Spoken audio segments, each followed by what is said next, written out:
Hi, Verjeana. Thank you for taking time to chat with us about your upcoming session at the Policy, Leadership, and Legal Issues Digital Conference on April 23rd.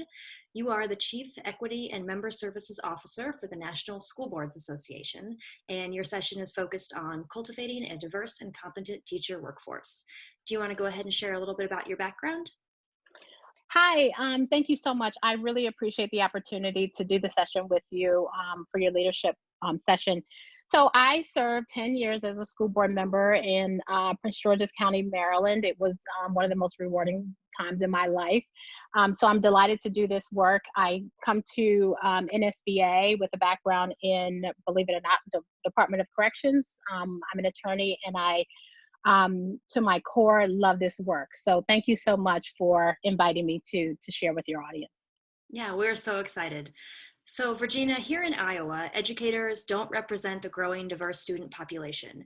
In 2018-2019, only 2.67% of full-time teachers were teachers of color. So, and in the same school year, nearly 25% of the student population were students of color. So you say that research shows students from all backgrounds benefit from having teachers of color. Why is board leadership so important on this issue? Yeah, it's really important. So board leadership, as we know, is really about providing, the vision around the and goals of the district. And it's also about ensuring accountability for those goals. So if the board leadership, if the board as the governing body of the district is not the one that's driving this information or driving this as a priority, oftentimes, unfortunately, it doesn't happen. And I will tell you that Iowa is not much different than the rest of the country. And so that makes it even more important. And we can talk about what the data shows in terms of that, but this is just another area where the board has to make it known what their priorities are. And definitely, when you have a changing student population, it's even more important. And you have some data that you're going to share, some more Iowa specific data that you'll share at the policy conference then? Absolutely. I can give you a quick example. For example, I mean, Iowa has some of the data that we show from 2009 to 2019. There was a 7% increase in the number of students of color. And at the same time, around a 99% representation of white teachers in the state. So it's one of those things where Iowa is not keeping up with the growing changes in the student demographic. So we'll have more data to share with your audience around that and what that looks like. Okay. So, Verjeana, your session will touch on hiring both diverse teachers and administrators. How does the board's role differ between these two?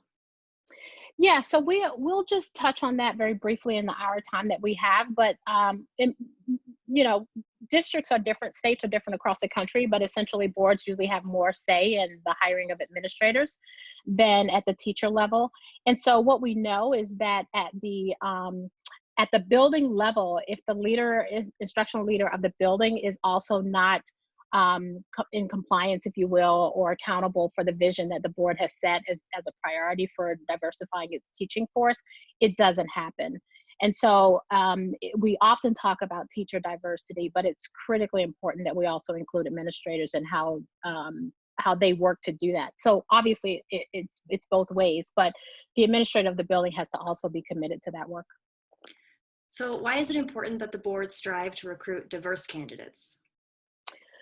Well, it's really important because one, there's some really key things that happens in a school building when you don't have a diverse student population.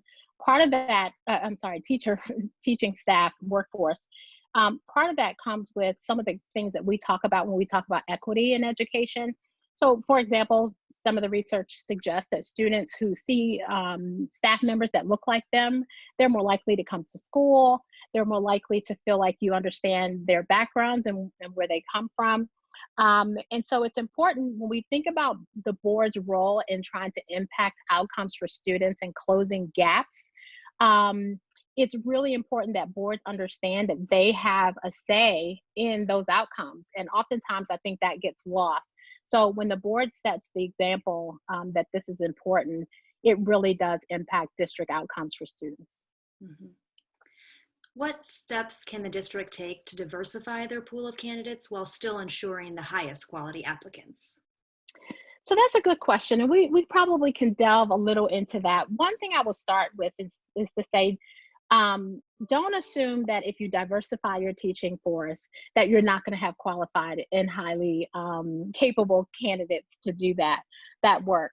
So, but steps boards can take, they, generally speaking, they're going to have to probably shift a little bit from the non-traditional, I mean, from the traditional ways, and look at some non-traditional ways of getting teachers into their state and their district. And that's going to be really important. It requires that they're intentional, though. And that's what I think we can delve into in the session is how can boards be intentional about doing that work? And in your session description, you talk about culturally competent staff. So what do you mean by this? Yeah, so one of the things I think is important to note, I said sort of at the beginning, is that Iowa is not much different from the rest of the country. I mean, we have pockets where this exists. We have places throughout the country where it exists that the teaching force nationwide, the teaching force is about 80% white female. Okay, so it's an issue or something that we all have to look at.